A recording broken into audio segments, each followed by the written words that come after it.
Today we are covering one of Sweden's most infamous mass murder cases, where the perpetrator ended up being admired and loved by hundreds of women all around of Scandinavia. Be ready for this one, since it contains a lot.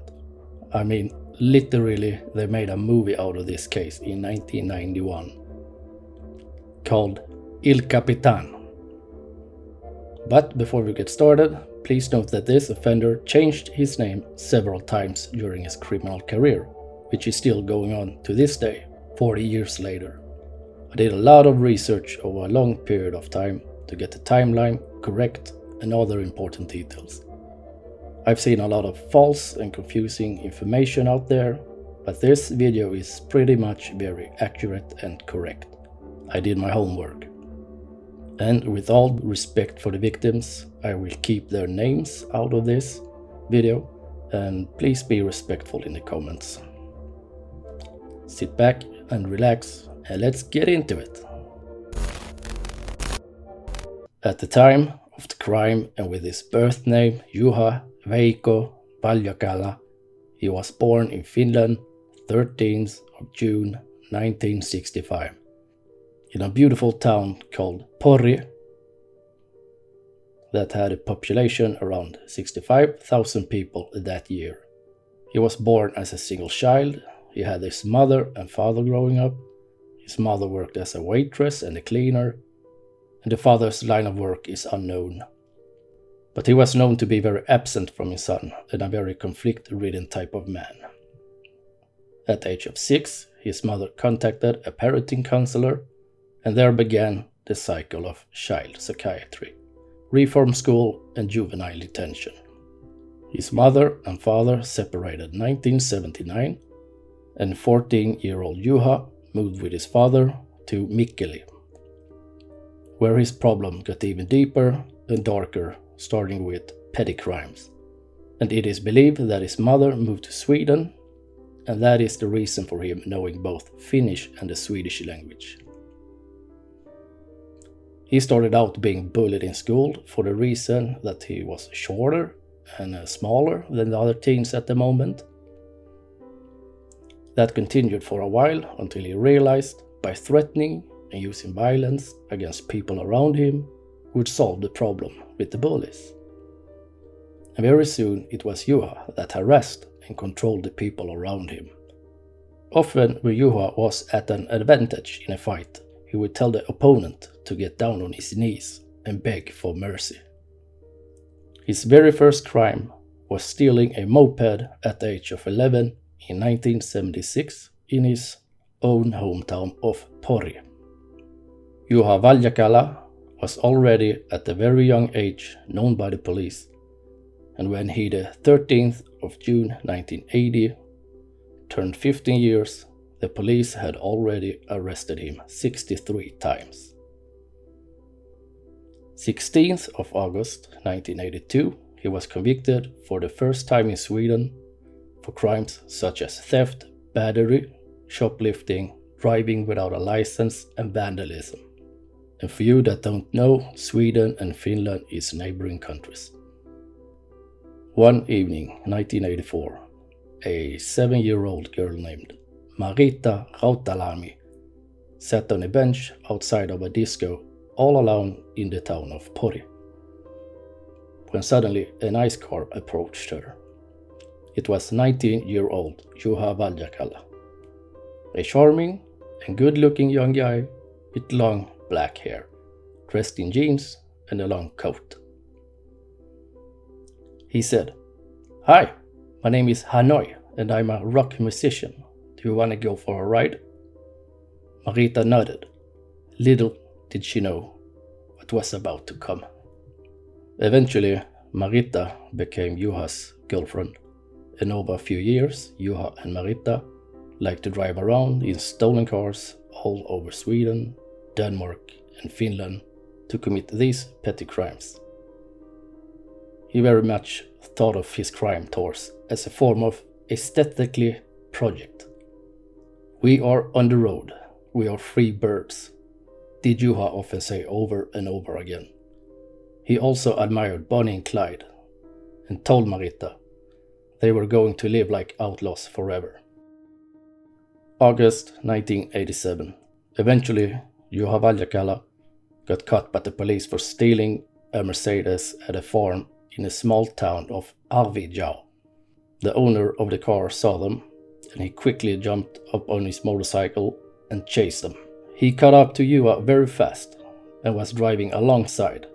This is when Juha decides to push him off the road with his car, and the owner hit the field at 100 kilometers an hour and almost died. Juha got sentenced to 14 months in prison at one of Sweden's most notorious prisons called Kumlaanstalten. Marita got sentenced to 6 months in prison at Hinsebergsanstalten in Sweden. February 1988, Juha is transferred over to Åbo prison in Finland, also known as Kakkola prison, for the remaining months of his sentence. They both also got banished from Sweden for 10 years. Fast forward to the morning of 1st of May 1988, 2 months prior to the killings. Now 23-year-old Juha Valjakkala is newly released from prison and is eager for a wild summer vacation with now 21-year-old Marita. He had big plans. He finally found Marita in Pori, where she was living at the time. At first, she did not want to go with him. She was trying to sort out her life, finally got her first apartment and her first job. She also met a new boyfriend that eventually left her prior to Juha's release from prison, because he was afraid that Juha would hurt him. Marita was leaning towards to end the contact with Juha and get on with her life. Juha promised her 2 cute rabbits if she would join him. She eventually said yes. Not that I think she really had a choice. But she was too afraid to tell him, because she knew he had a very short fuse and was very dangerous to argue with. Juha kept his promise and stole 2 rabbits for Marita. He also gave her some expensive jewelry and fancy clothes that he found in a house he had broken into. It usually only was Juha doing the break-ins and stealing. Marita almost always waited outside, looking out for other people or the cops. Funny enough, they had those 2 bunnies with them all the time in the backseat of different cars they had been stealing along the road. They would just let them freely jump around and crap all over the backseat on this crime tour that lasted eventually for over 3,000 miles and with over 30 cars stolen. The rabbit poop would eventually, funny enough, let the police tie them to many of other crimes all over, and they knew what cars they had been using and probably to predict the way they were going. Oh yeah, they also took a trip down to Copenhagen in Denmark to buy narcotics at a place called Christiania to last them the whole summer before going to Stockholm and spend the midsummer there. Now for Juha Valjakkala's big plan. He was done with the petty crimes. It was time for something bigger, something greater.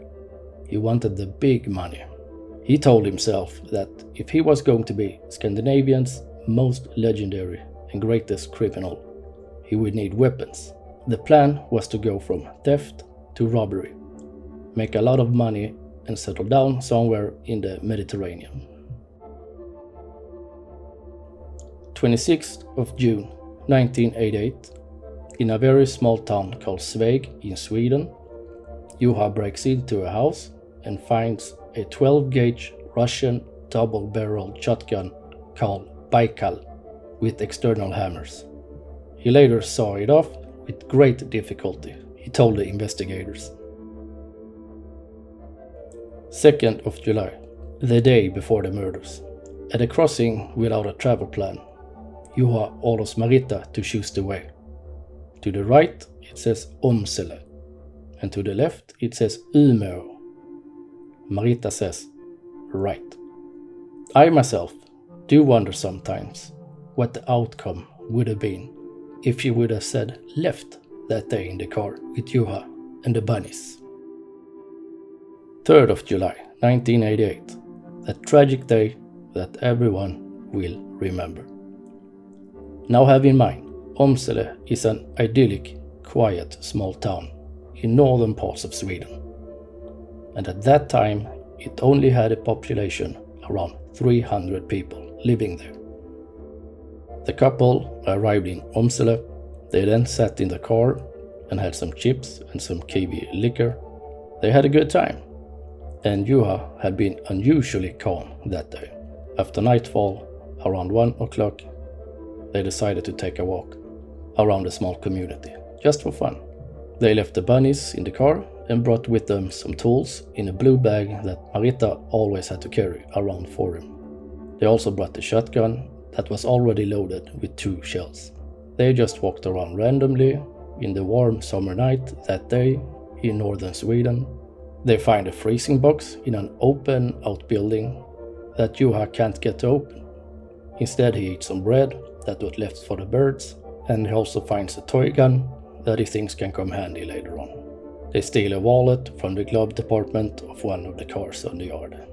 Now remember that back in the 80s, especially in small communities, it was very common for people to not lock their doors and also to leave their keys in the car at all times. It was another lifestyle back then. In front of a blue house, a couple of 100 meters or 500 feet or so from the church, they see an unlocked bicycle in one of the yards. Juha takes the bike and tells Marita to jump on in the back. At that very moment, Juha can hear somebody knocking on the windows from inside the house. But not long after, Juha realizes that an orange Volvo car is following them from behind. He then throws the bike in the ditch and runs the last bit to the church, where they also had their own car, a Saab 900 Turbo, parked in the church parking lot. When the orange car approached, he parked in front of Juha and Marita's car, and in that very moment, Juha gets really frustrated and angry. In his mind, he's thinking, who are they to pretend to be cops? It was only a bicycle. The couple run and hides behind some tombstones at the cemetery, and they suddenly hear a voice that screams, "Damn thieves, give us back the bicycle." That was probably the wrong voice to use at a disturbed psychopath like Juha Valjakkala, that thinks very highly of himself. Juha immediately gets very, very annoyed. He then proceeds to take out his sawed-off 12-gauge double-barrel shotgun from the blue bag Marita was carrying for him. Juha then walks towards the 2 people who came from the car, and they are yelling to Juha, "Give back the bike." But short after, Juha confronts them, and who he met was a father with his 15-year-old son. Juha Valjakkala tells them to get on their knees and beg for mercy. They do beg for mercy, both of them. Meanwhile, Juha spans the external hammers of the bicycle shotgun, which is sawed off very short. He then proceeds to fire one of the 2 rounds, hitting the father directly in his head. Meanwhile, his son is on his knees beside his father, who recently got his head blown off. The 15-year-old son then begs and cries for his life, telling Marita, who is standing next to Juha Valjakkala, to spare his life. He says that he's only 13 years old. He probably thought that cutting off 2 years from his real age would save him at the moment of panic. But it is too late. Juha is in a very dark place at that moment, within his own mind. Juha proceeds to span the other hammer and then fires the last round, hitting the 15-year-old boy in the head. Both died immediately. Juha and Marita runs straight to the car in the parking lot of the church to flee, but Juha's hands are shaking so much that he can't get the key into the ignition to start the car. But suddenly, it taps on the window. It is a woman, the wife of the father who's recently been shot, and the mother to the son whose head just got blown off. But she's not aware of that yet. She had just heard 2 shots in the middle of the night, coming from the church, because she knew that her husband and her son were chasing the bicycle thieves towards the church.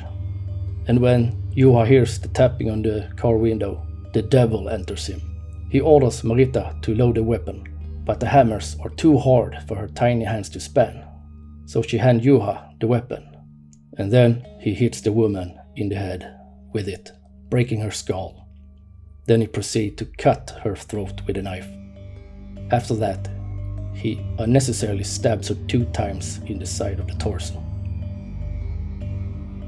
Meanwhile, during this gruesome execution that night, the last remaining person of the family of 4 is still at home, the 11-year-old second son.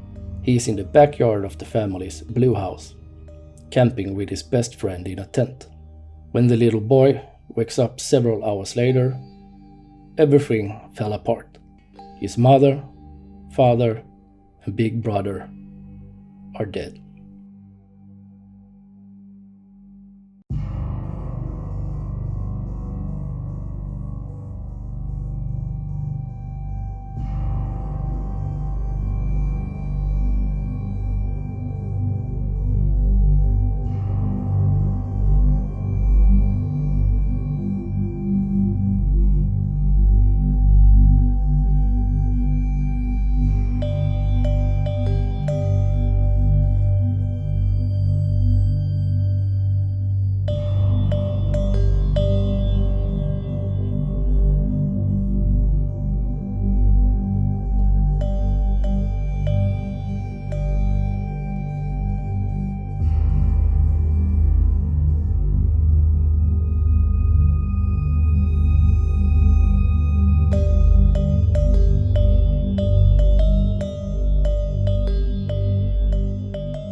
The people who worked around the crime scene describes the photos taken during the investigation as very gruesome, a scene that they will never ever forget.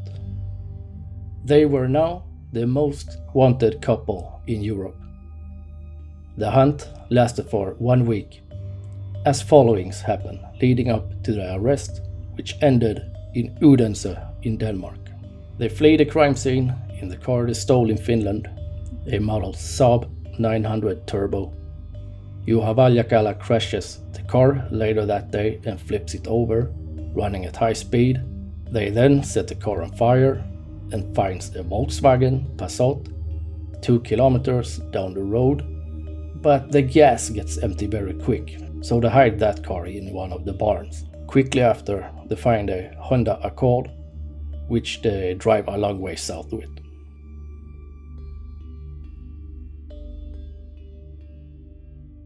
4th of July 1988, they are seen walking with the rabbits in a cage alongside the road by an old lady in a red car. She picks them up and let them off in a town called Åmsele. From there they take the train to another town called Mora. The old lady only recognized them the day after from the news. She then called the police. 5th of July, Juha and Marita steals another car, a black Saab 900 Turbo. The police discover the reported stolen car under a bridge in Vänersborg, where Juha had parked it. The police call in 2 helicopters, K9 dogs, and heavy equipped police with assault rifles. The couple notice the police is closing in. They then proceed to drive the car to the end of a road and flee on foot from there into the forest. Due to bad weather, the helicopters had to abort the search. Soon after that, the dark came rolling in. The couple find a boat in a small harbor, which they use to get across the lake in the darkness. At this point, they are already halfway through Sweden, heading south for Denmark. The rest of the hunt is pretty much the same, switching cars, breaking in, sleeping, stealing food from cabins along the way. And if you are wondering over the 2 rabbits, they actually got released into a meadow near the lake that they crossed, since Marita thought that all of the running from the police would hurt their pets. The rabbits probably lived their happy life for a few hours before a big eagle had his lunch the following day. But hey, at least the bunnies lived a more exciting life than myself.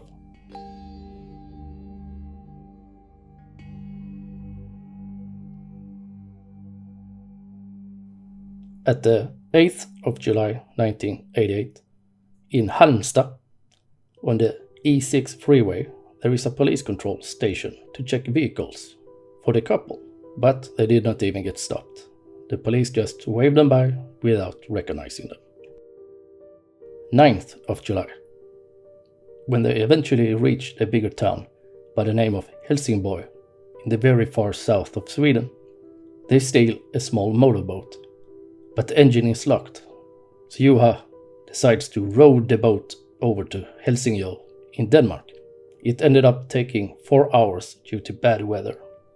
What they did not know is that a taxi driver saw them step on land into Denmark. Shortly after, they take a bus to Copenhagen. 10th of July. Juha and Marita buy train tickets from Copenhagen Central to Odense, where they later on falls asleep on the train. But what they don't know is that the train conductor has already recognized them, and he contacted the cops. When they finally arrive in Odense, and as they step off the train, they immediately step right into the arms of 8 heavy armored policemen with assault rifles. The chase was over then and there. Later that day, Juha Valjakkala and Marita Rautalami, after a hearing, was seated on a plane back to Umeå for questioning to await trial for the brutal killings at the cemetery that hot summer night in Åmsele. But the fun for Juha Valjakkala did not end there. Oh no, not in a long run. For the murders that night, he got sentenced to life in prison, which means 25 years in Scandinavia. A life sentence over here in prison are only 25 years. And usually, in most cases, they get paroled a few years earlier. Anyhow, he got deported to his home country of Finland to serve his sentence in 1989. As soon as Juha Valjakkala stepped a foot inside the prison, he started to get tons of letters from young girls all over the place. They all loved him, and a new phenomena was born in Scandinavia. Never ever had a killer got that much attention from girls. It even started earlier in court. Girls started to show up, filling the courtrooms. The media could not believe their eyes. During this time, Juha Valjakkala changed his name to Nikita Fouganthine. I don't know why. Maybe an attempt to escape his reality. I really don't know if I should call Juha Valjakkala a genius or say that Finland had some very big flaws in their prison system. He actually escaped from 5 different prisons, a total of 8 times during his life sentence. At one time, he even tried to hang himself in his cell, but he failed. Meanwhile, during his short escapes outside the walls, he amused himself with some arson, drunk driving, taking hostages, sabotage, battery, aggravated assault on 2 people. 2009, he got paroled, but went straight back to what he did the best: drinking and crime. 2012, he landed himself another 2 years in prison. 2015, he avoided to show up on a meeting at his halfway house. He escaped, but got caught in Helsinki, the capital of Finland. He was hiding in an attic. And finally, 2016, he is a free man. and he changes his name once again to Nikita Joakim Bergenström. And ever since that, it has been pretty much quiet. Until 2018, he showed up on Finnish national television, saying that he was very sorry for the murders he committed in Åmsele that night. Ever since that, there is not much more heard from up until today as of 2022 when I'm making this video. So he is still alive and out there somewhere as a free man, 57 years of age. I personally don't really think this is the last we have heard from him. I actually made contact with him a few days ago, and he was not interested to answer some of my questions. I even tried to video call him, but without success. And I have to respect that. He looks pretty healthy though. Maybe someday he will watch this video and maybe add or correct some information for us. I really think though I need to add a deadbolt to my front door from now on. Nah, I'm just joking. But Nikita, if you see this video, message me. We can maybe meet up for an interview. Not about the past, but what you're doing now or the future.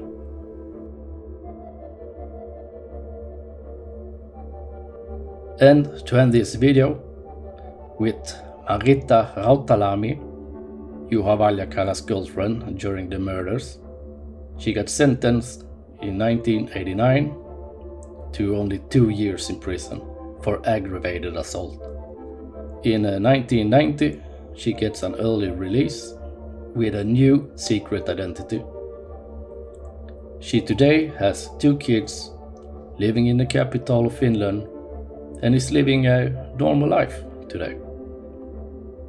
And a few years ago, Juha sent Marita a Christmas card, but she never responded. If you made it this far into the video, please leave a comment and tell me so. It would really make my day.